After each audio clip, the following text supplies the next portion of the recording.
webinar. Today our topic is control and monitoring of transformer tryout process using DFR technology. And now I will pass on to Michael Evangelista, who is the moderator for today's webinar. Michael, please. Thank you, Grace, and hello everyone. Thank you for attending this webinar.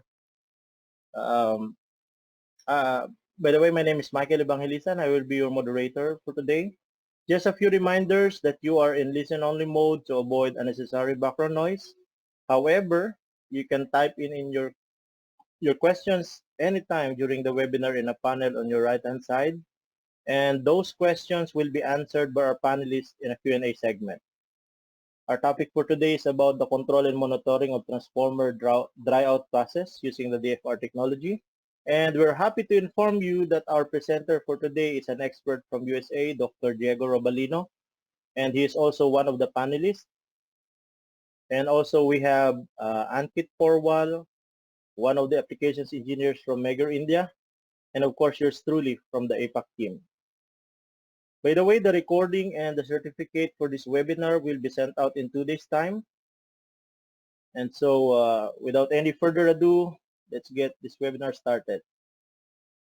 Dr. Robalino? Well, good morning, everyone. It's a pleasure for me to be here today and be able to communicate to you a little bit of information about the dryout process and the DFR technology. The agenda that we have prepared for you today is talking about moisture in power and distribution transformers, the dryout process, and the DFR monitoring that can be done in factory and in the field during the dryout.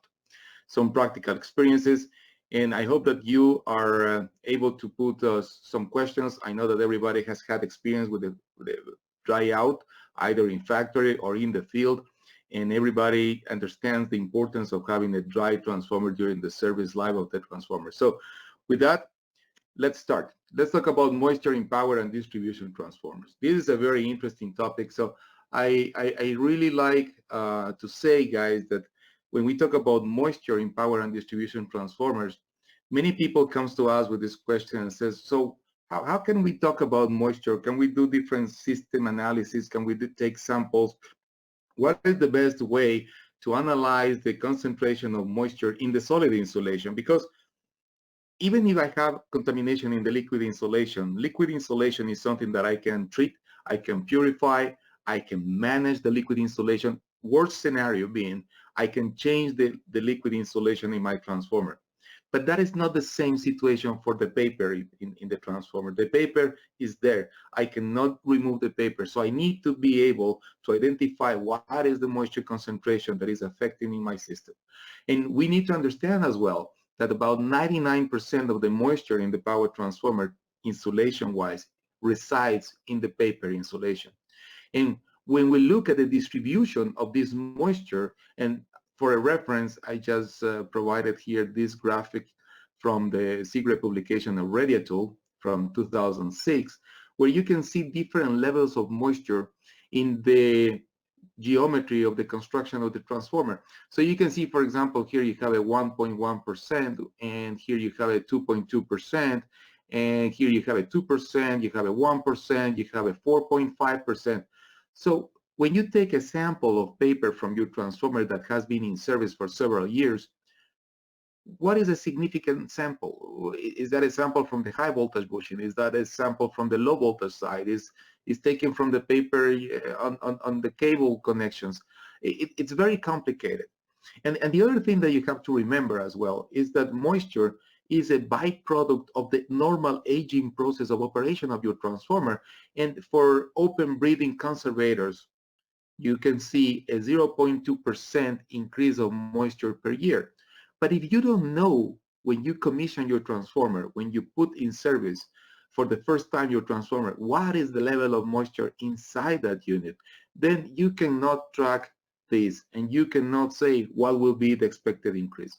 So let's talk at the different ways that we can look at this. And let's look first into the sources of moisture in the transformer. So the first one is in factory, we didn't complete the dry out process and we left some moisture inside the transformer. One of the things that happens is, especially very compact components that are wooden components, it's not just paper, but it could be press board.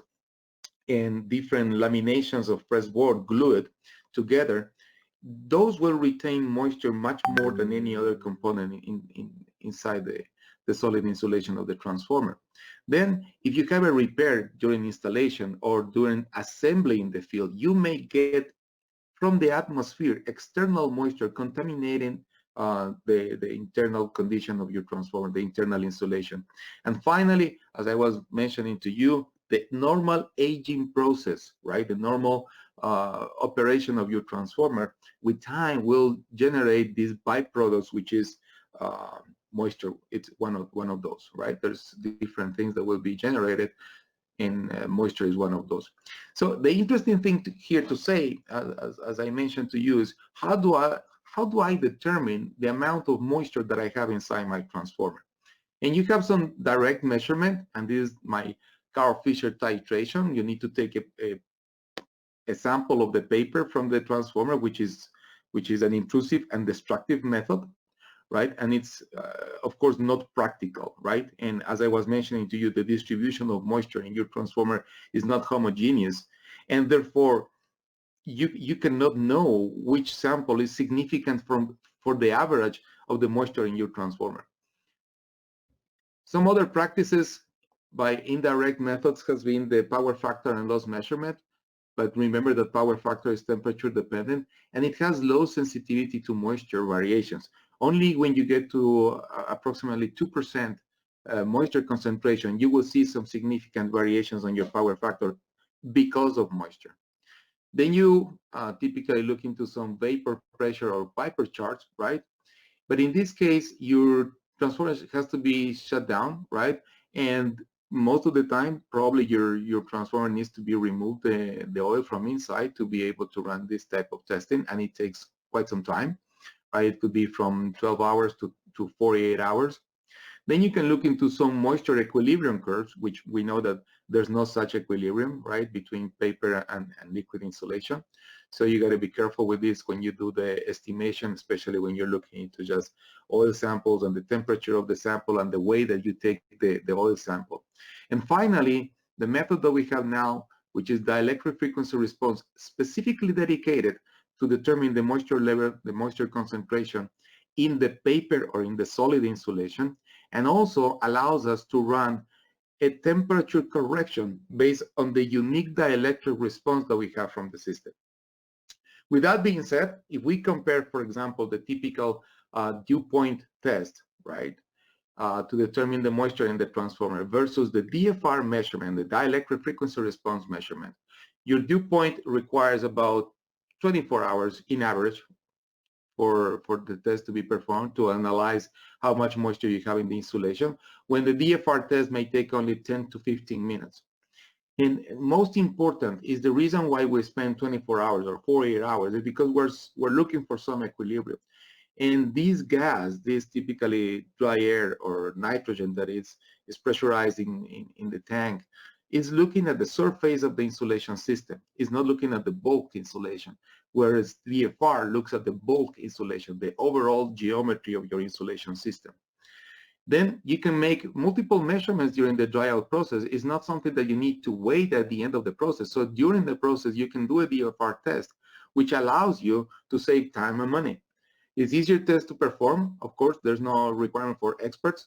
The system analyzes the data and helps you do the tracking and the trending of the results.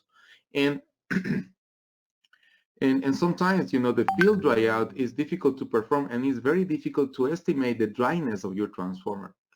So one of the greatest advantages that we have with DFR, of course, is the ability to apply what we call the ITC, or the individual temperature correction, looking into the unique dielectric signature of the system that we are testing. The other ability that we have with DFR is that we don't look only at the solid insulation, but we also look into the liquid insulation and the conductivity of the system.